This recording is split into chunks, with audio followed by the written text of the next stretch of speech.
So this is our recording for our types of line drawing that we did for kindergarten this week.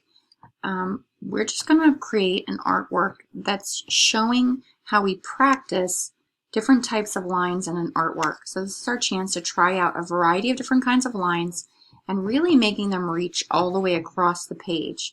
So you can use whatever colors you want and you can stretch them across your paper however you like, but I really want you to make sure that when you start at one side, you go all the way to the opposite side of the page.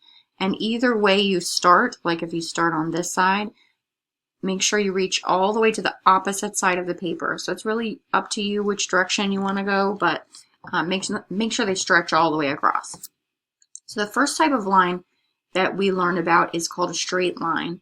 And I'm actually going to make mine reach all the way across from this side. So I start on one side of the page and I try to make my line go straight, straight, straight all the way to the other side of the paper. And you can practice it as many times as you want. You can use the point of your crayon. You can turn around and use the back of the crayon, the end, and that will give you a thick line. If you want to experiment with thick and thin, but you want to make them go straight across, all the way across.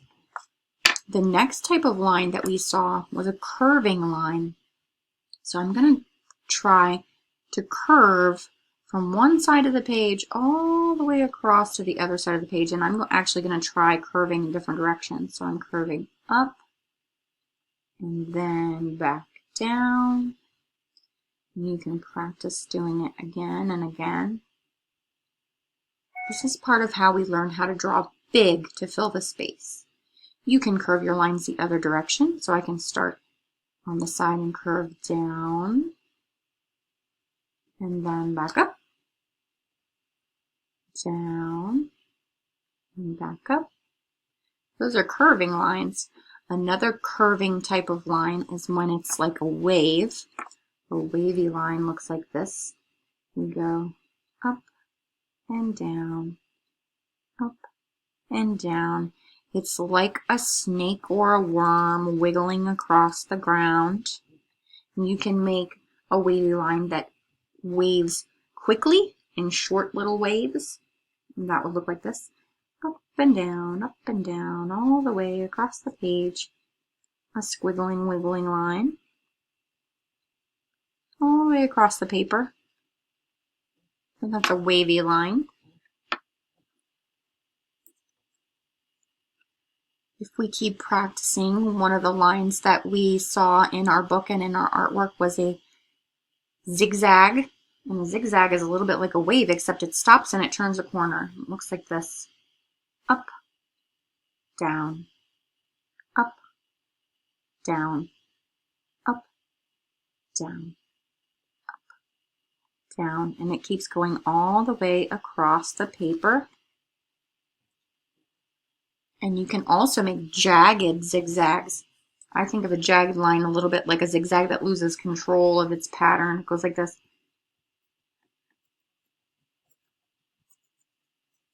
It's like an angry zigzag. Another type of line that we saw in our book today was a dotted line. And that looks like this. It's like if polka dots or little ants try to walk in a line across our paper. Little dots all the way across. And you can make a dotted line that has big dots too, like big circle dots. But they're traveling in a line all the way across the page.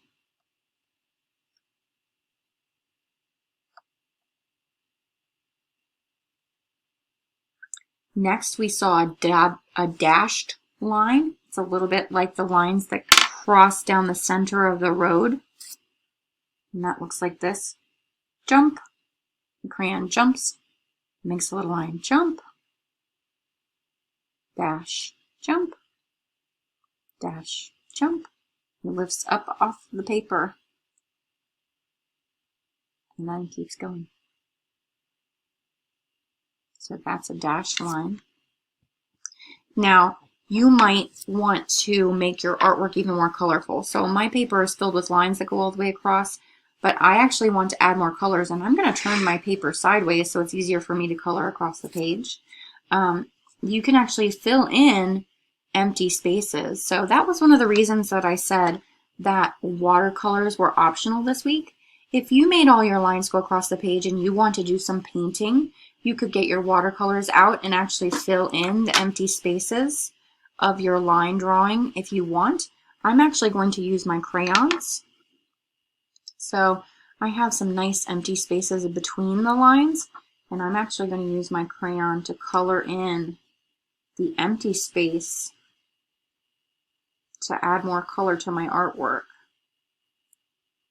I'm just using my crayon to fill in between the lines.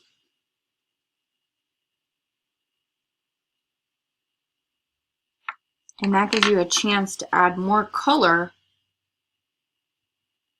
to make your artwork look more complete. Now that part is optional. Using the watercolors, that's optional. You don't have to do it. This activity is really about practicing drawing the lines that we've learned about and learning how to make the lines and marks that we use reach all the way across our paper. So if you want to add more color, you may, of course, add more. I'm actually going to fill in this big shape that I made to add to my abstract line drawing. And I decided I'm not going to use the paint. If you want to try it out, you can.